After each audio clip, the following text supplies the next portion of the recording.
नमस्कार मित्रांनो. शेतकरी कुटुंबातील सर्व सदस्य शेती करतात असे कुटुंबे महाराष्ट्रात लाखोमध्ये आहेत. आई-वडिलांनी पोटाला चिमटा घेऊन पै-पै गोळा करून काही रक्कम मुलीच्या लग्नासाठी आणि काही रक्कम मुलाच्या भविष्यासाठी जमवलेली असते.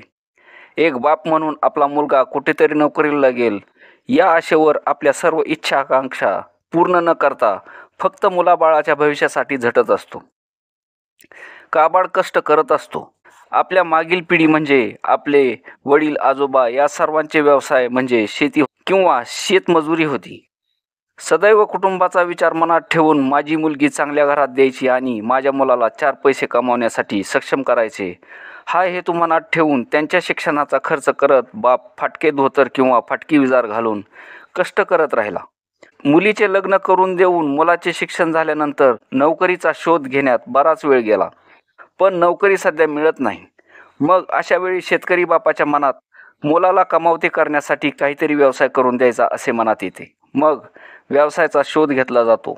पण तेथे भांडवल नसते. म्हणून या शेतकऱ्याच्या मनात दुधाचा व्यवसाय करायचं का नको याबाबत विचाराचे काहूर माजते. आताच्या नवीन पिढीच्या हातात स्मार्टफोन असल्यामुळे या दूध व्यवसायाबाबतचे व्हिडिओ पाहायला सुरुवात होते. मग मोबाईलमध्ये येतात त्या दूध व्यवसायातील यशोगाथा. 10 गायीमध्ये वर्षाला 2 लाख नफा, 15 गायीमध्ये 3 लाख नफा, गायीच्या दुधापासून घर बांधले, ट्रॅक्टर घेतले, जमीन घेतली, लाखो कमावले, इत्यादी इत्यादी. मग कुटुंबात चर्चा होऊन या यशोगाथाची चर्चा होते. तसे पाहिले तर या मुलाची सुद्धा काही चूक नसते आणि त्या बाबड्या बापाची पण नसते. पण आपला मुलगा व्यवसाय करील आणि त्याचे भविष्य बनेल यासाठी पोटाला चिमटा घेऊन साठवलेले पैसे गुंतवून हा व्यवसाय चालू करायचे ठरते आणि गाई खरेदीसाठीचा शोध चालू होतो. गाई घेताना स्वस्त मिळत नाहीत कारण त्यांचा शोध मोबाईलमधल्या गाईप्रमाणेच असाव्यात असा असतो. महागात गाई घेऊन व्यवसाय चालू होतो. पण त्याआधी दुधाला काय भाव आहे, खुराकाला किती खर्च होतो, चाऱ्याला किती खर्च होतो याचे गणित मांडलेले नसल्यामुळे प्रत्यक्ष निघणारे दूध, त्याची किंमत, झालेला खर्च याचा ताळमेळ बसत नाही. त्यामुळे पहिले वर्ष 2 वर्ष या व्यवसायात काही शिल्लक राहत नाही कारण नवीन सगळेच करायचे असते. गाई घेणारा फक्त दुधाच्या गाईच्या किमती आणि दुधाचे पैसे याच गोष्टीवर लक्ष देऊन असतो. पण त्यासाठी लागणारी यंत्रणा जसे की पत्र्याचे शेड, गव्हाणी, पाणी पाजण्यासाठीची व्यवस्था, गोचिड नियंत्रणाचा खर्च, खुराकाचा खर्च, वैद्यकीय खर्च ह्या सर्व गोष्टी आवश्यक आहेत. तसेच आपल्याला चारा किती लागेल त्यासाठीची 6 महिने आधीची चारा लागवड या गोष्टी दुर्लक्षित झाल्यामुळे हा व्यवसाय नुकसानीत जायला सुरुवात होते. त्यात पुन्हा दुधाचे उत्पन्न वाढले की भाव कपात होते आणि सर्व पाहिलेले स्वप्न धुळीस मिळतात. कारण या यशोगाथामधील सांगितलेले नफ्याचे आकडे आणि प्रत्यक्ष मिळणारा नफा यात जमीन आसमानचा फरक असतो. आणि त्यानंतर जर ह्या गाई विक्रीस काढल्या तर लाखाचे 12,000 होतात. त्यात नवीन व्यावसायिकाला लुबाडणारे काही भामटे या नवीन गोठ्याला भेटी देऊन आमचे हे प्रोडक्ट वापरा आणि दूध उत्पादन वाढवा असे सांगून भूलथापा देऊन त्यांचा आर्थिक खर्च आणखी वाढवतात.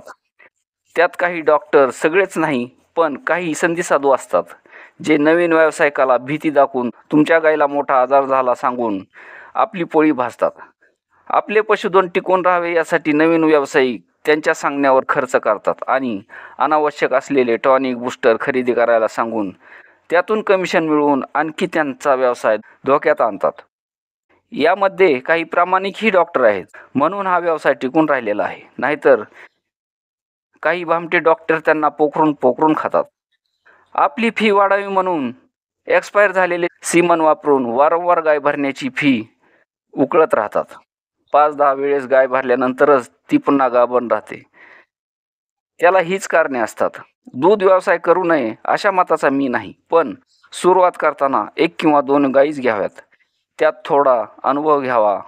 काय झाल्यावर काय करावे याचे अनुभव आल्यानंतरच गायीची संख्या वाढवावी. ती सुद्धा जर तुम्हाला तो व्यवसाय परवडत असेल तरच वाढवाव्यात. 1-2 गायीचा पूर्ण हिशोब ठेवावा. तिने दूध किती दिले, त्याचे पैसे किती झाले आणि त्यासाठी लागणारा खर्च किती झाला हा सगळा खर्च एक वेताचा करावा. कारण हे यशोगाथावाले गायीचा हिशोब आणि दुधाचा हिशोब सर्वाधिक दूध देतानाचे सांगतात. पण एखादी गाय 20 लिटर दूध देते म्हणजे कायमस्वरूपी 20 लिटर देत नसते. हे ध्यानात घ्यायला हवे. ते कमी कमी होऊन गाभण राहिल्यानंतर सोडताना 8-10 लिटरपर्यंत येत असते. तसेच 2 महिने हा भाकड काळ असतो. म्हणजे गाय 7 महिन्याची झाल्यानंतर दूध पूर्णपणे काढणे बंद करावे लागते. तसेच गाय विल्यानंतर वासराला 3 महिने दूध पाजावे लागते. दिवसाला कमीत कमी 4 ते 5 लिटर पाजावे लागते. त्याचाही विचार झाला पाहिजे. त्या वासराच्या आरोग्याचा खर्चही त्या गाईच्या दुधाच्या पैशातूनच होणार असतो. हेही लक्षात घ्यायला हवे. या सर्व सारासार हिशोबातून वार्षिक आपल्याला किती शिल्लक राहते आणि शासन दुधाला भाव काय देते यावर ठरवायचे की हा व्यवसाय वाढवायचा की नाही. त्यानंतर निर्णय घ्यावा आणि या यशोगाथाच्या मोहमायेला न फसता हा व्यवसाय करावा. तुम्ही सहज जरी ओळखीच्या माणसाला विचारले की कसे काय चालले आहे, तो चांगले चालले आहे असेच बोलतो. त्याचे किती फाटले हे कोणीच सांगत नाही. जसे की या यशोगाथामध्ये सांगणारा दूध व्यावसायिक आपण नुकसानीत आहोत असे सांगणारे खूप कमी आहेत. खूप परवडते असे सांगणारे आणि तेही खोटे सांगणारे खूप मिळतील.